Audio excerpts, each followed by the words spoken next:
Cerdas emosi itu punya daya tahan diri yang bagus, punya ketangguhan, keuletan, kesabaran mengikuti proses. Saya tahu tidak ada yang instan, maka ya saya ikuti prosesnya. Ini mampu mengendalikan diri, mampu mengelola suasana hati seperti yang dia inginkan.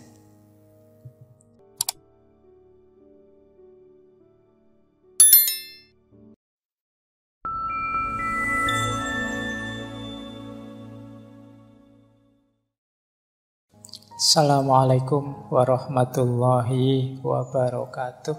Bismillahirrahmanirrahim.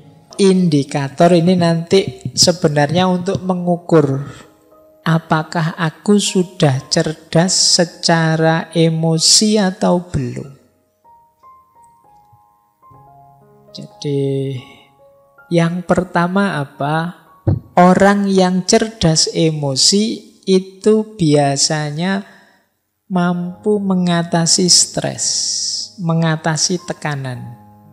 Jadi dia bisa bertahan meskipun mengalami peristiwa-peristiwa buruk.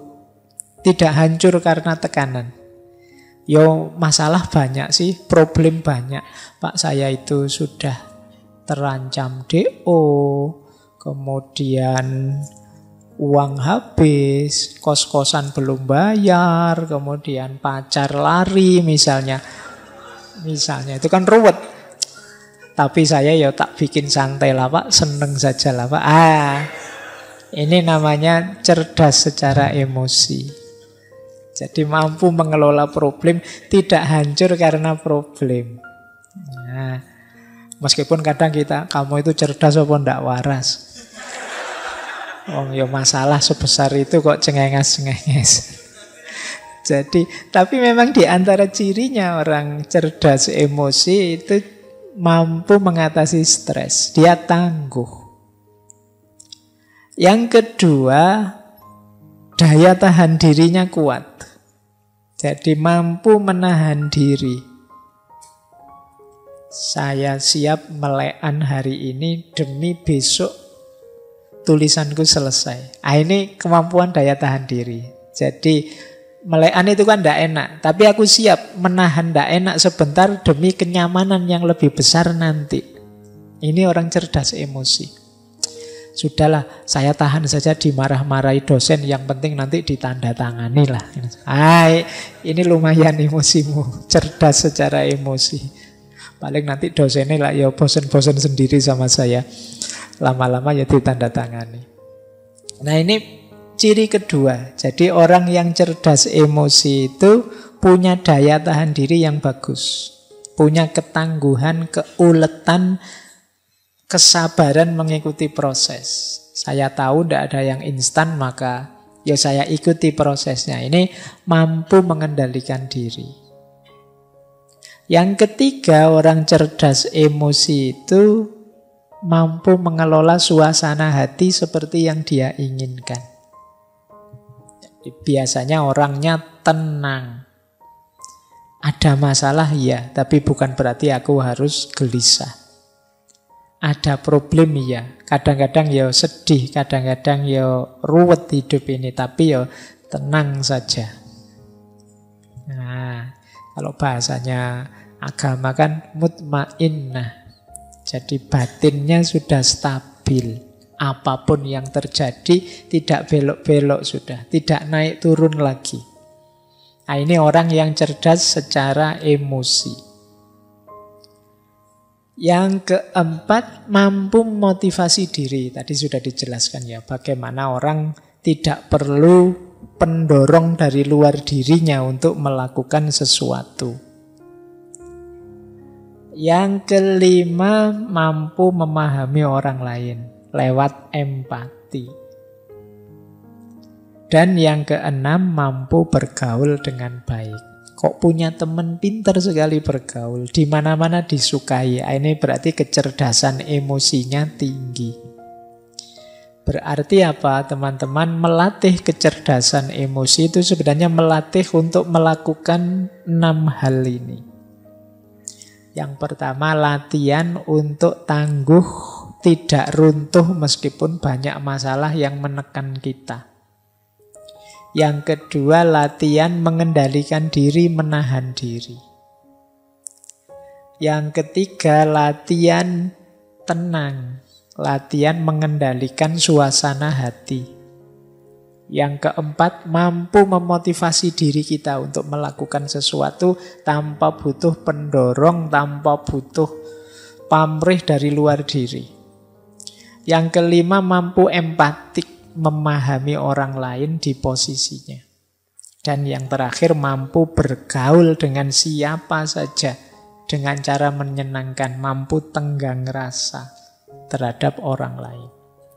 Nah, ini 6 indikator orang yang cerdas emosinya. Oke, nah kita sekarang ke inti teorinya. Sejak tadi belum inti, masih pengantar. Ini 4 kemampuan. Inilah nanti yang disebut kecerdasan emosional. Ini kalau digambar ya model tabelnya begitu. Saya tidak tahu nanti yang hanya mendengarkan rekaman suaranya, tidak ada gambarnya. Semoga bisa membayangkan ya kotak-kotaknya itu. Jadi emotional intelligence itu unsurnya 4 tadi ya. Kesadaran diri dan pengaturan diri dan kesadaran sosial serta pengaturan relasi dengan orang lain.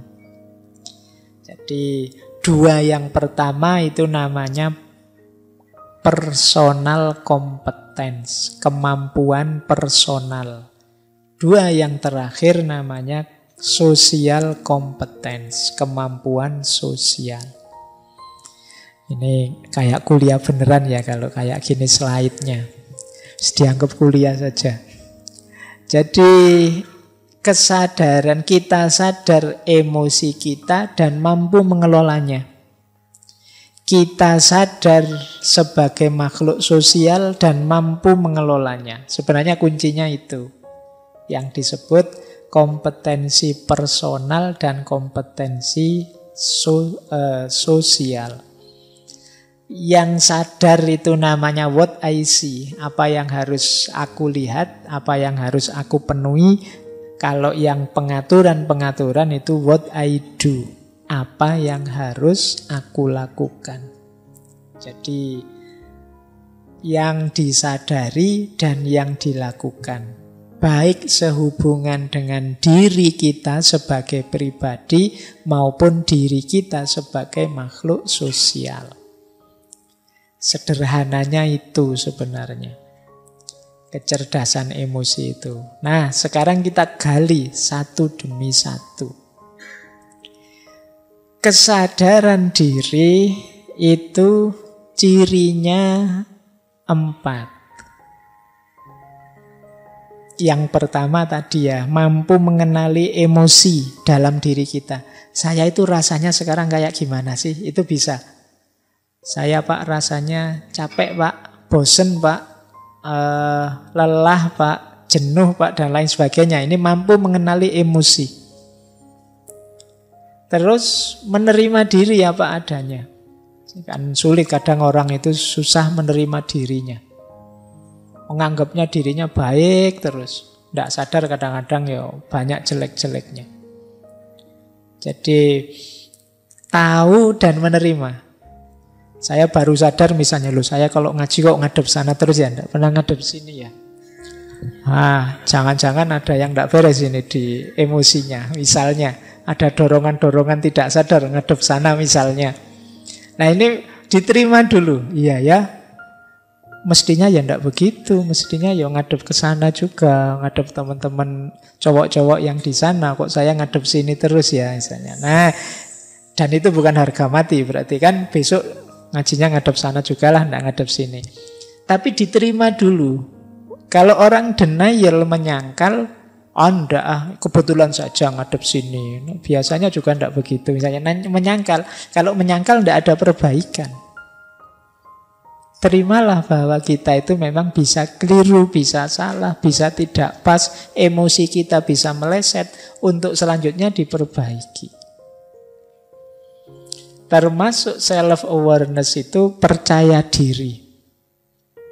Nah, cuma percaya diri sesuai kenyataan diri kita. Hari ini kan banyak orang itu memotivasi kita. Pokoknya kamu bisa deh, kamu bisa deh. Ya, tapi yo harus sadar kenyataan juga. Misalnya, wah saya pengen 2024 tak nyalon presiden yo. Wah terus bisa pak, yo. Iya, kamu tidak realistis namanya. Percaya diri ya, tapi sadar kenyataan juga. Ini lebih sehat untuk emosi kita. Kemudian yang terakhir, mampu menertawakan diri. Ini menarik. Menertawakan diri itu berarti apa? Aku menerima bahwa aku ini banyak kekurangan juga. Ada salah, ada khilafnya juga. Meskipun aku ya tidak putus asa. Jadi ini kan terus menertawakan diri. Bodoh banget yo aku ini. Gitu. Saya sering kalau mahasiswa itu di kelas diperintah apa tidak bisa, itu malah ketawa.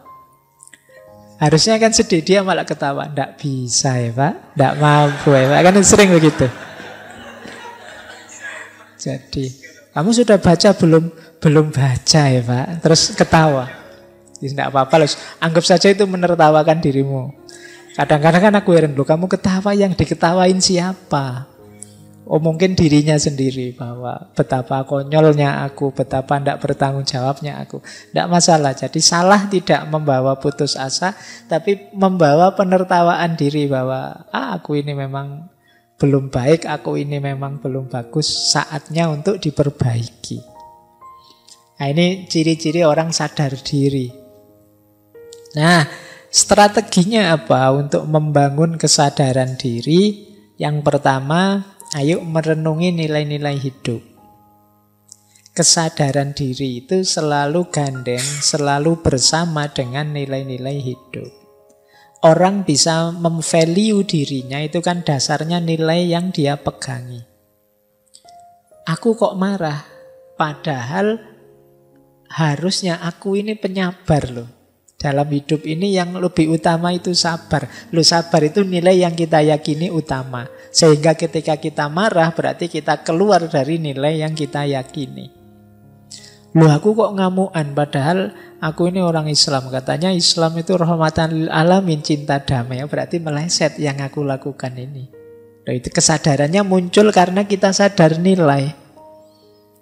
Yo, nilai ini jadi standarnya. Kalau kita tidak punya standar, ya kita tidak tahu sudah meleset apa belum. Yang kedua, untuk sadar diri, mari sering-sering mengamati efek dari emosi yang kita ungkapkan. Saya marah-marah tadi loh, kira-kira ada baiknya enggak sih? Aku maki-maki tadi kira-kira positifnya apa ya? Coba sekali-sekali teman-teman melakukan itu. Apa sekedar kelegaan perasaan saja? Tidakkah itu menyakiti orang lain? Tidakkah itu menambah masalah saja? Tidakkah itu memutus silaturahim persaudaraan? Ini namanya memperhatikan efek dari emosi. Kita itu sering demi kelegaan sesaat mengorbankan nilai-nilai yang jauh lebih tinggi, lebih besar. Ini berarti kita belum cerdas secara emosi. Biarlah aku menahan diri meskipun dia maki-maki aku seperti itu. Asal kita tetap bersaudara, tidak apa-apalah. Ini kan tidak enak, tapi demi nilai yang lebih tinggi, kepentingan yang lebih besar. Kemudian penting juga kita pahami apa atau siapa yang bisa menekan tombol. Ini istilahnya menekan tombol. Ini ada teman kalau ngomong nyelekit. Ketemu yang kayak gini ini biasanya aku mudah terpancing marah. Jadi kita waspada. Awas ini anak cerewet yang tadi ini. Itu kita tahu dia yang bisa menekan tombol kita. Atau bukan orang tapi peristiwa. Atau apapun itu. Jadi kita terus waspada, ngerti. Ini yang bisa mancing aku jadi meleset. Ini yang bisa mengarahkanku jadi kacau ini. Kemudian cari feedback yang bagus.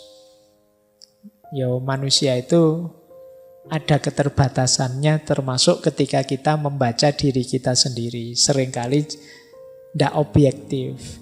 Yang jelek kita anggap baik dan lain sebagainya. Maka pendapat orang, komentar orang perlu kita cari juga. Jangan-jangan kita merasa ngomongnya sudah baik, ternyata menyakiti orang. Ini namanya feedback. Untuk dapat feedback yang baik, kita perlu teman yang dipercaya. Cari teman yang bisa dipercaya. Kemudian tetapkan tujuan. Saya harus lebih baik. Saya harus lebih sabar. Saya harus lebih pemaaf. Saya harus lebih santun ngomongnya. Ini namanya ada tujuan. Biasanya orang itu kalau ada tujuan lebih mudah untuk diwujudkan. Kemudian yang terakhir, jangan menunggu atau menunda. Nah, iya Pak, yang disampaikan Pak Faiz itu menurut saya penting, bagus. Tapi ya besok lah Pak, masaan. Nah, itu namanya nunggu, nunda. Ada banyak hal yang kita tunda-tunda terus. Mungkin kalau kebaikan yang kita ketahui sudah kita jalankan semua, itu kita sudah bisa jadi superhero harusnya. Tapi kan sebagian besar kita tunda. Mau bantu orang, besok saja. Mau belajar, nanti saja kalau sudah. Akhirnya ya banyak yang keteteran. Kita tidak jadi cerdas secara emosi karena ditunda terus. Kemudian manajemen, self-management, menata diri. Kalau sudah mengenali diri, sekarang menata diri. Menata diri ya cirinya 4. Yang pertama, kontrol dan pengarahan. Saya mampu marah, saya mampu sayang, saya mampu jengkel, saya mampu takut, dan lain sebagainya. Cuma menggunakannya pas, itu namanya mampu ngontrol. Kemudian ciri orang yang bisa self-management itu berpikir sebelum bertindak. Mikir dulu, jangan pukul dulu, mikir belakangan. Dibalik. Jadi dipikir dulu, apapun yang mau dilakukan coba dipikir dulu. Itu namanya kemampuan self-management. Berintegritas dapat dipercaya. Jadi orang yang teguh pada prinsip, pada nilai, pada pendiriannya. Ini namanya orang yang berintegritas. Dan dia dapat dipercaya. Jangan takut dengan saya jujur kok. Saya kalau disuruh jaga rahasia, ya saya jaga beneran. Nah, ini namanya berintegritas. Kemudian mampu beradaptasi menghadapi keragaman. Seperti tadi ya, seperti sabuk. Tadi kita lentur menghadapi perubahan-perubahan situasi. Ini ciri orang yang self-management, mampu menata diri. Strateginya 4 untuk memudahkan self-management. Yang pertama apa? Kendalikan self-talk. Self-talk itu vonis kita, penilaian kita, rayuan kita pada diri kita sendiri, itu self-talk. Jangan sering-sering bilang, aku kok begitu ya, dasar bodoh. Nah, ini self-talk. Nganggap dirinya sendiri bodoh. Jadi bicaralah yang baik-baik terhadap dirimu. Karena itu akan jadi mantra yang membentukmu.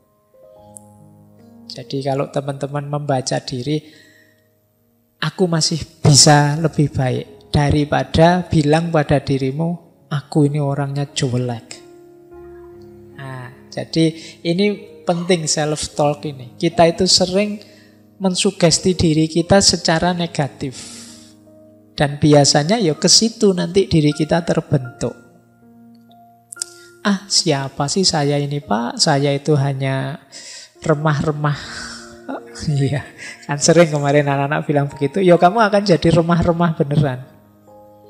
Akan lebih positif ya, masih banyak hal yang belum saya mampu Pak, tapi insya Allah tidak lama lagi yang ingin saya bisa akan saya kuasai. Nah, itu kan lebih positif, membuatmu bersemangat untuk berjuang. Jadi kendalikan self-talk. Kemudian hitung sampai 10. Ini sebenarnya adagium. Jadi hitung sampai 10 itu kalau mau melakukan apa-apa dipikir dulu. wah kurang ajar dia, ngomong jelek tentang aku di medsos, tak bales Sebelum bales dihitung dulu sampai 10. Bales bener apa enggak, nanti efeknya apa kalau dibales. Sudahlah, pokoknya harus menang. Kedua, dibales tenan apa enggak, nanti sampai 10 kali coba, undur sampai 10 kali. Ini sebenarnya memberi kesempatan kita untuk berpikir dulu deh, pertimbangkan masak-masak, termasuk efeknya. Karena kalau sudah terkirim, apalagi sudah dibaca sana, nanti jangan-jangan masalah baru muncul. Sudah terlanjur diucapkan, didengarkan orang, jangan-jangan problem baru lahir. Wong kalau sudah diucapkan, dia sudah menjelma jadi energi suara. Yang energi ini tidak akan hilang, tidak akan habis. Kalau itu negatif, dia akan negatif selamanya. Nah, jadi hitung sampai 10. Kalau masih kurang, hitung sampai 100. Masih kurang, hitung sampai 1000. Sampai 10.000 boleh. Pak, saya mau marah, Pak. Ayo ngitung dulu sampai 100. 1, 2. Wah, tambah marah saya, Pak. Jengkel gara-gara ngitungnya tadi, Pak. Ayo ngitung sampai 10.000 kalau gitu ngitung. Jadi untuk meredakan emosi, biar pikiran jernih kembali. Kemudian ada lagi tips yang bilang banyak senyum dan gembira. Itu mencerahkan pikiran. Ya kalau kita merengut saja, kalau kita susah diajak ketawa, diajak senyum, itu biasanya sepaneng kalau bahasa Jawa nih. Kaku, tegang terus. Itu ndak enak. Bergaul dengan teman yang kaku kayak gini kan ndak enak. Ndak bisa diajak guyon. Dari mana, Mas? Dari belakang. Kan sulit, ndak enak. Mau kemana? Mau ke depan. Nggak bisa diajak guyon. Baik, ya hidup ya sekali-sekali ada sendaguronya. Butuh dalam rangka apa? Biar pikiran jernih. Kok jalan kaki saja, Mas? Emangnya mau ngerangkak apa? Marah terus ikutannya. Oke, baik ya. Jadi banyak senyum biar segar. Ini sebenarnya analogi dari optimis lah. Segala sesuatu itu tergantung caramu menanggapi kok. Apalagi yang terakhir itu, dari segala sesuatu kita bisa mengambil pelajaran yang positif. Waduh, saya salah kemarin itu, Pak. Alhamdulillah saya sekarang dapat pelajaran baru. Jadi kesalahan jadi pelajaran. Sehingga kita tidak putus asa, sehingga kita tidak sedih terus-terusan. Mungkin ini caranya Allah memberiku pelajaran, sehingga aku ngalami yang tidak enak, ngalami yang buruk. Besok semoga lebih baik lagi hidupku. Nah, ini self-management. Yang ketiga, social awareness, kesadaran sosial. Ya antara lain tadi ya, kalau tadi memahami emosi diri, kalau sekarang memahami emosinya orang lain. Mampu berempati. Saya tahu kamu sedang prihatin, sedang sedih. Sudahlah, urusan dengan saya nanti saja kalau sudah tenang. Ini namanya mampu berempati. Saya tidak suka sih dengan kamu, tapi kamu sedang berbelasungkawa. Sudahlah, musuhannya nanti sajalah sekarang. Saya minggir dulu biar kamu tidak tambah sedih. Ini namanya punya kecerdasan emosional yang tinggi. Jadi tidak egois, yang dipikir dirinya sendiri saja, tapi juga mampu memposisikan diri di posisinya orang lain. Kemudian mampu berorganisasi.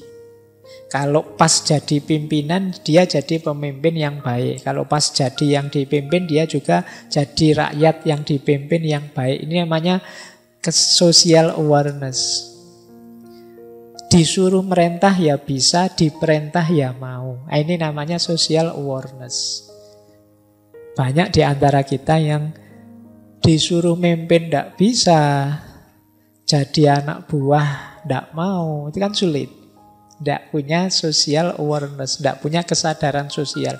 Lo hidup bareng orang lain itu kan banyak fungsi yang bermain. Kita perlu kesadaran berorganisasi. Di sini peranku apa, kalau dia perannya apa, dan lain sebagainya. Ini namanya kesadaran berorganisasi. Termasuk social awareness. Kemudian orientasi melayani. Orientasi melayani itu yang ada di pikiran kita, apa yang terbaik yang bisa aku berikan pada orang lain. Apa yang paling bagus yang bisa aku berikan pada mereka. Itu namanya orientasi melayani. Dan jadi pendengar yang baik. Ya, seperti tadi ya, jangan dikira pendengar yang baik itu mudah. Kita itu cenderung gatel kalau sudah jadi pendengar itu. Kesusu ingin menasehati lah, ingin segera memberi advice lah, ingin mengeluarkan teori-teori lah. Kita itu sering tidak betah kalau jadi pendengar. Padahal secara teori kan gampang. Alah Pak tinggal diem saja kan nanti mendengar. Iya, tapi saya tidak nyamin kamu tangguh kalau tidak latihan jadi pendengar yang baik. Nah, strateginya apa untuk kesadaran sosial ini?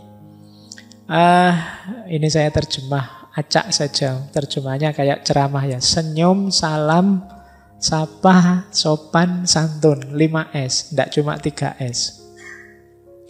Jadi senyumlah, hidup ini indah. Salam dan sapa menunjukkan kita peduli pada orang lain. Sopan itu akhlak, santun itu adab. Jadi ini nanti jadi kunci kehidupan sosial yang baik. Pikiran yang optimis, kemudian wajah yang ceria, kemudian diri yang mudah bergaul, salam, sapa itu simbol kepedulian, akhlaknya hidup, adabnya jalan. Ini akan membantu menghidupkan kesadaran sosial. Kemudian walk in thy shoes. Walk in thy shoes itu berjalan dengan sepatunya mereka. Ini namanya empati. Kalau kita ngobrol dengan anak kecil, ya cara ngomongnya kita turunkan ke level anak kecil. Ngobrol dengan orang tua, ya sesuai dengan tataran orang tua. Itu namanya walk in their shoes. Itu bagian dari empati. Jangan ngobrol dengan anak kecil nanti pakai bahasa filsafat. Tidak cocok. Nanti sama adikmu yang masih sekolah TK. Gini loh dek, menurut Aristoteles itu... Ya mereka tidak ngangkat. Jadi harus walk in their shoes. Jadi biar ngerti sesuai dengan level mereka. Ini termasuk kemampuan sosial, kesadaran sosial. Nah yang keempat, meningkatkan kemampuan nonverbal. Membaca nonverbal tadi, intonasi suara, ekspresi wajah, bahasa tubuh, gestur, dan lain sebagainya. Nah ini kita juga harus cerdas. Jadi berhadapan dengan orang itu kadang-kadang dia kesulitan mengungkapkan tapi kelihatan dari gelagatnya. Jadi mungkin intonasi suaranya tiba-tiba jadi bulat misalnya. Waduh gimana ya Pak, salah itu berarti dia sedang gelisah. Atau ekspresi wajahnya, atau bahasa tubuhnya, gestur yang dia pakai, dan lain sebagainya. Entah sadar entah tidak. Nah itu kalau kita cerdas di sini ya berarti kemampuan emosional kita lumayan. Karena dia bagian dari kesadaran sosial.